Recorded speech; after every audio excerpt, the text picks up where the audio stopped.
Kepada itu yang terhormat Bapak Yayat Hidayat SPD MESY, terima kasih selaku dosen mata kuliah Ekonomi Makro Islam dan teman-teman semuanya. Saya Muhammad Al-Kasyir Nuslan beserta teman-teman saya. Yang sebelah kanan ada Ervina, sebelah kiri saya ada Habib, sebelah kirinya Habib ada Fatma, yang akan membawakan materi bab 9, yaitu keseimbangan perekonomian pendekatan agregat, demand, dan supply. Materi yang pertama akan dibawakan oleh saudari Fatma. Padanya kami persilakan.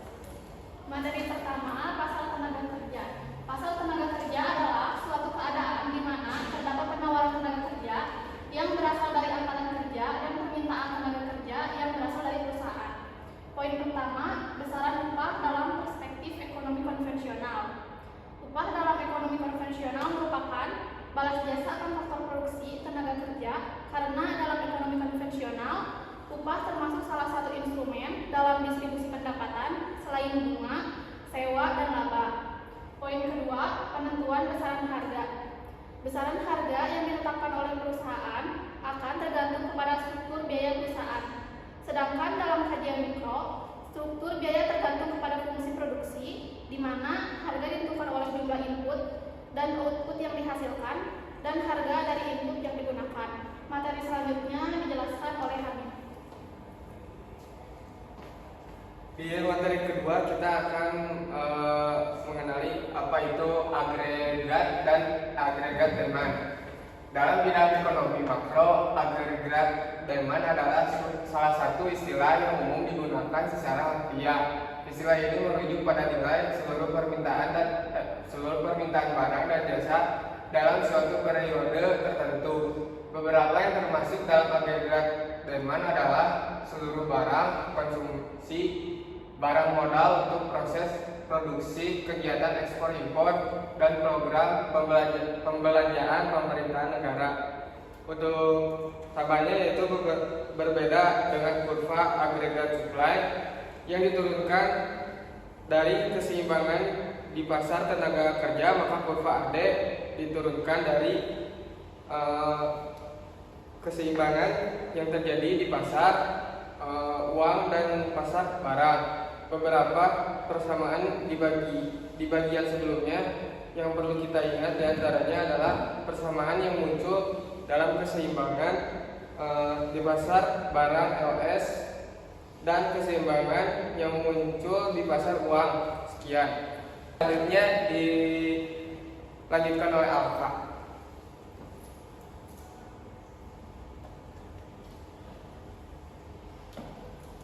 Materi ketiga adalah keseimbangan AD dan AS. Keseimbangan AD AS dibangun dari kurva AD dan kurva AS.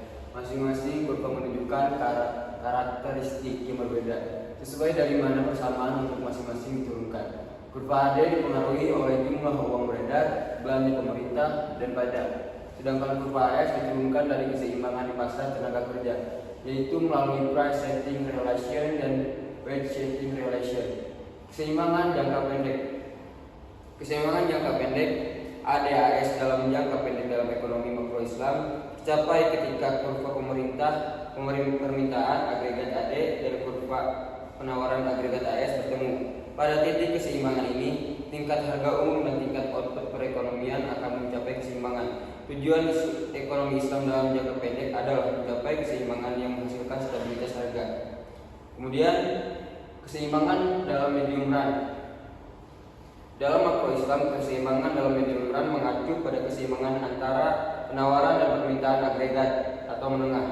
Tujuan utama dari keseimbangan dalam medium run adalah mencapai pertumbuhan ekonomi yang berkelanjutan, stabilitas harga, dan keadilan dalam distribusi pendapatan.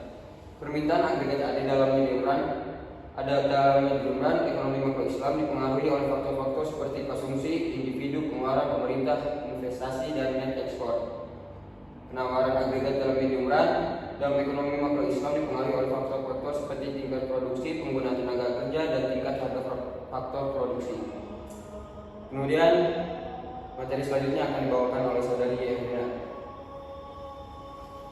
Materi yang keempat yaitu tentang tenaga kerja, upah, dan penetapan harga dalam perspektif Poin yang pertama ada tenaga kerja dalam perspektif ekonomi Islam. Menurut Imam Syaibani, kerja merupakan usaha untuk mendapatkan uang atau harga dengan cara halal. Dalam Islam, kerja sebagai unsur produksi didasari konsep istiqlal, di mana manusia bertanggung jawab untuk memakmurkan dunia dan juga bertanggung jawab untuk menginvestasikan dan mengembangkan harta yang diamanatkan Allah untuk menutupi kebutuhan manusia. Sedangkan tenaga kerja adalah segala usaha dan ikhtiar yang dilakukan oleh anggota badan atau pikiran untuk mendapatkan imbalan yang pantas, termasuk semua jenis kerja yang dilakukan fisik atau pikiran. Poin yang kedua ada kontrak tenaga kerja menurut perspektif Islam. Kontrak tenaga kerja atau ijarah merupakan transaksi terhadap jasa tertentu dengan disertai kompensasi. Hal yang terkait dalam kesepakatan kerja adalah yang pertama ada ketentuan kerja, yang kedua ada bentuk kerja, yang ketiga ada waktu kerja, dan yang keempat ada gaji kerja. Sedangkan upah dapat digolongkan menjadi dua.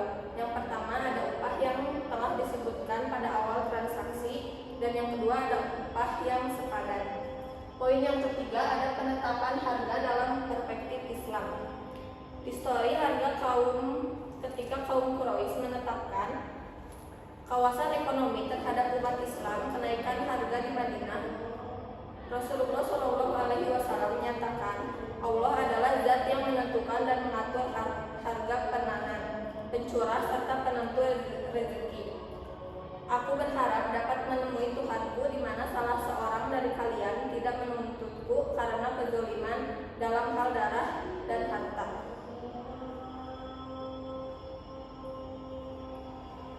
Mungkin sekian dari kami. Mohon maaf bila ada kekurangan karena kelebihan hanya datang dari Allah. Sekian dari kami. Assalamualaikum warahmatullahi wabarakatuh.